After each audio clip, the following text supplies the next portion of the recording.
Hey folks, April 30th, 2026, and with every month end and month beginning, compost needs to be addressed. Let me walk you over to the bay, and we're going to sort of go today and through a few days getting bay 1 filled up after we finish emptying it. So let me show you exactly what's going to go on, sort of step by step by step. This is my 4-bay compost system, and I got water capture in the back. I've got 4 rain barrels that I've got set up to pull water from the gutter system off that little roof. I can get about 40 gallons for every inch of rain, so I'm not getting anything this year because we really haven't had much rain. Anywho, what happens with this system is on day 1, roughly day 2, day 3 of each month, I like to fill up bay 1, let it sit for a few days, top it off, and kind of cancel at that point. It's done. And then every month, at the end of the month, everything gets flipped. And eventually, bay 4 goes out to the garden, or it goes in that little scabbed area, just to kind of give it a little bit more time to cook, or I don't have any space in the garden for it, and I can layer a couple of bays on top of that. So it's got some room in there by the time those are more broken down to really fill up if I don't have space in the garden for it. But what I have going on right now is bay 1, I'm turning to bay 2. Bay 3 and bay 4 have already been flipped. I say bay 4. Bay 2 has been flipped to 3 and 3 to 4. And bay 1 needs to get flipped, and then bay 1 needs to get reloaded. So let me show you how I reload this material. This area over here is something I started doing a couple of years ago to sort of capture all of my deciduous leaf fall, and during the winter my food scraps from the kitchen.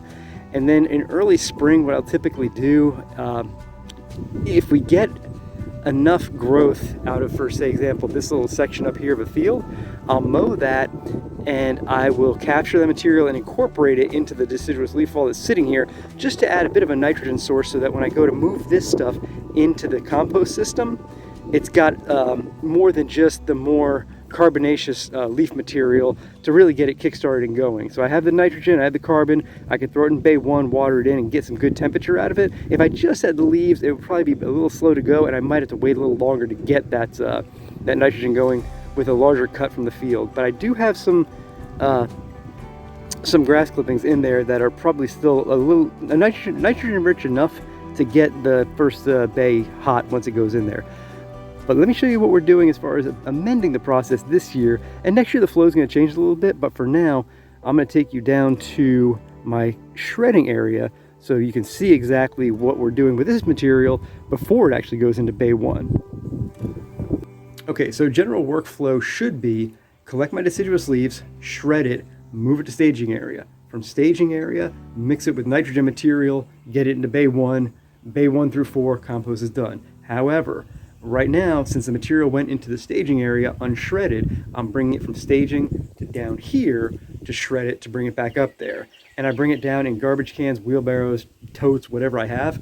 And for all the totes that I have, all the vessels, 2 rounds through the shredder is about what I can fit under the tarp until I need to kind of unload it into bay 1, and then I'll do another 2 rounds into bay 1, and that kind of fills up bay 1.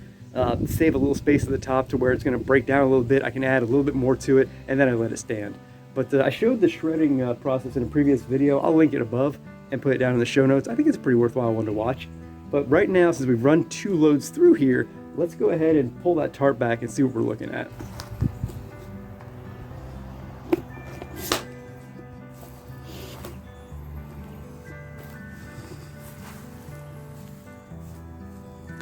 So this is the material after it's run through the shredder. Some of the willow oak leaf doesn't really get too busted up when it goes through because it's already pretty small. But ultimately what it does is it does a pretty good job of breaking down the clumps that are sitting in the staging area. It does shred quite a bit, especially the maple leaf. Some of this grass clipping was probably a bit longer.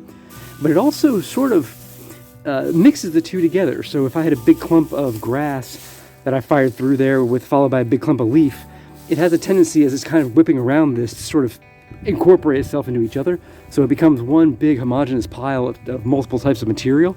And that's kind of nice because it's easier to do that with the machine than it is kind of to use the pitchfork to make all this material combined. But what I'll do is I'll take this material, and with that garbage can, because it's the one that I have that has the most integrity, I'll just basically fill it up, walk it up to the compost bin, dump it in bay 1, water it in, lather, rinse, repeat. It's a bit of a walk and a hell of a workout, so yeah, you can't argue with that. But I am hoping to be more efficient next year by, again, running all my leaves through this shredding system, moving it up to bay 1, instead of doing the back and forth from up there down here to back up there.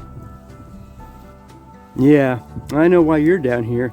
You're waiting for Daddy to turn his back on that compost pile so you can start jumping in there now that I pulled that tarp back.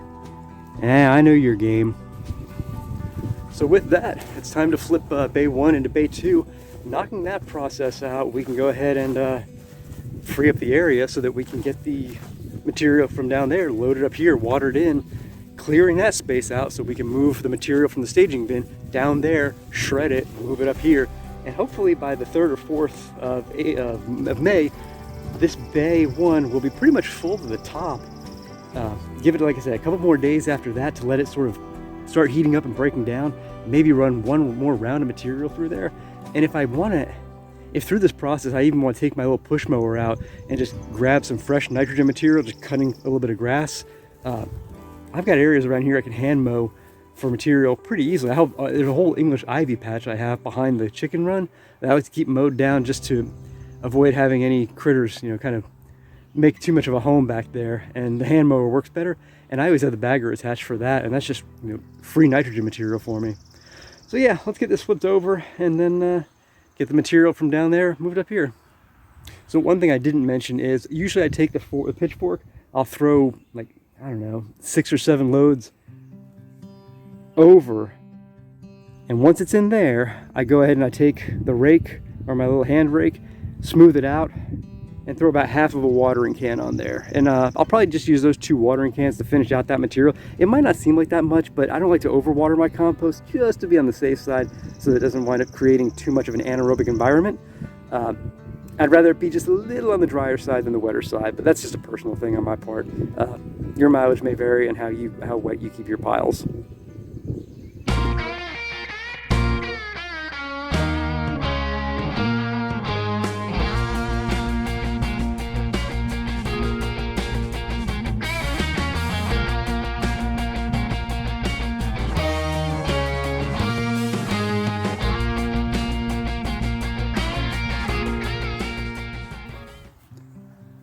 And we are fully flipped. I did add a bit more water to the top section, a couple more watering cans just to be on the safe side, get some more moisture in there because it was a little drier than I liked.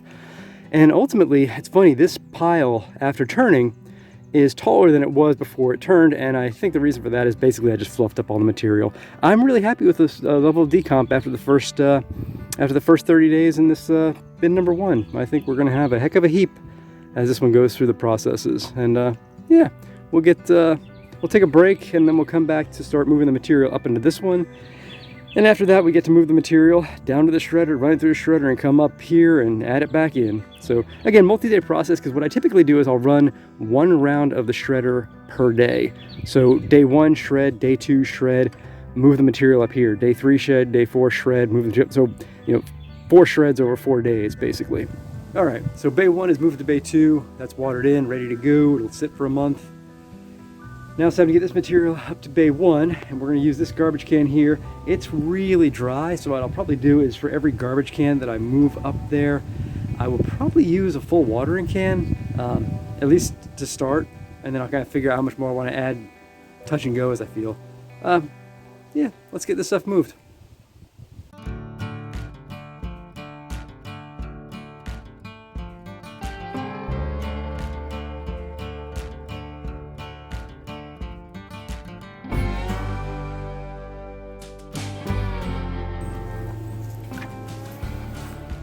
One down, probably 12 to go, and I'm going to use 1 watering can for every 2 garbage cans.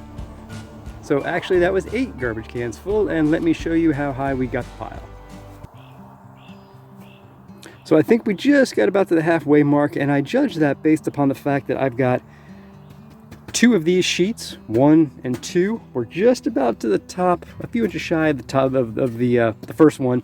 And typically when I fill this up, I can't quite get to the top here because the roof is relatively low. So to get material over top of the highest board, I usually go to about right there, which is probably right around the 4-foot mark from the ground. So yeah, we're about 2 feet up. We'll go another 2 feet up. It'll decompose down for a few days. We'll get another layer of some sort on top of that. Probably not a full shred session, but a partial will work just fine. And yeah, by the 5th or 6th, we'll be topped off, and it gets just cooked down the whole way. So that's it for today. I think tomorrow we're going to pick it back up with some shredding. We'll move more material in there, and then we will be about ready to close it out. And I think what I might do is leave this video open until maybe the 10th and post it then, because by that point we'll be full and we could throw the thermometer in there and see how hot it gets, probably at its hottest. So until tomorrow, my friends.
Alright folks, so today is May 2nd. It is the next day and we just shredded our second round under the tarp. We'll pull it back, we'll move all of that up, get it watered in, and that'll take us into the end of today for this project. And tomorrow, probably nothing. The next couple of days, nothing. We're going to watch that material settle down a bit. Throw the thermometer in there as well, and then when it gets down probably about 6 or 7 inches, we'll probably top it off. So yeah, let's go ahead and get the tarp back, see what we look like.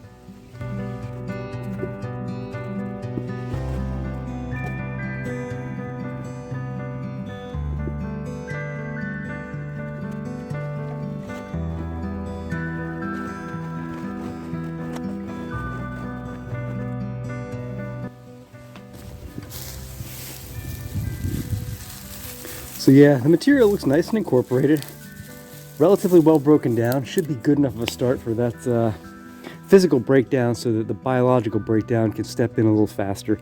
I've been really pleased with how the last 2 heaps have looked after round 1 and turned. This one's going to probably be the same way. So yeah, time to load this up, get it moved up there, water it in, and call it for the day. And with that, this is how high we got. Not quite to the top, still about a foot off that.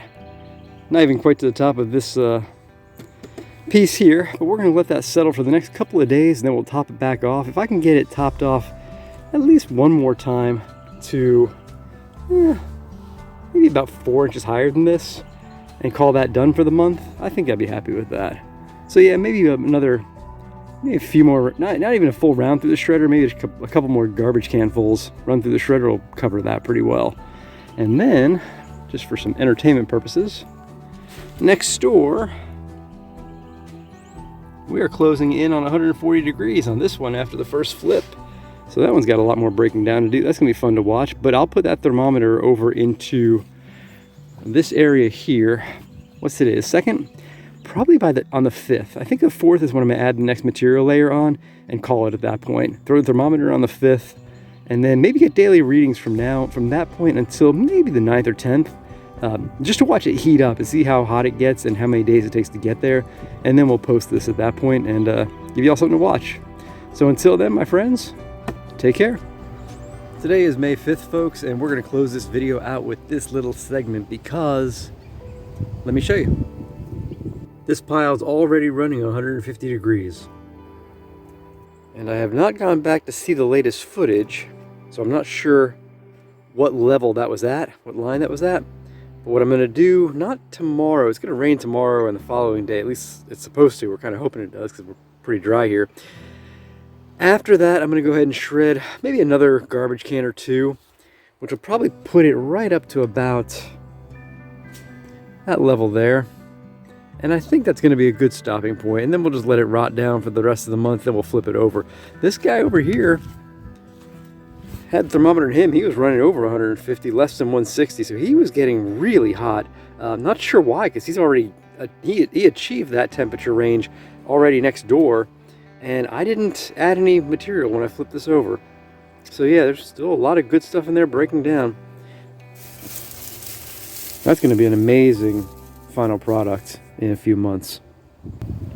And that's how I go ahead and I fill up a compost bin in a few days. Again, the only reason that's possible is because I have the staging area full of material, and I like the incorporation of the shredding now that I've been doing that for a few rounds, just because it really does physically break that material into a much more manageable size from two standpoints. One, biologically it's going to break down faster, and two, the actual flipping process is much easier.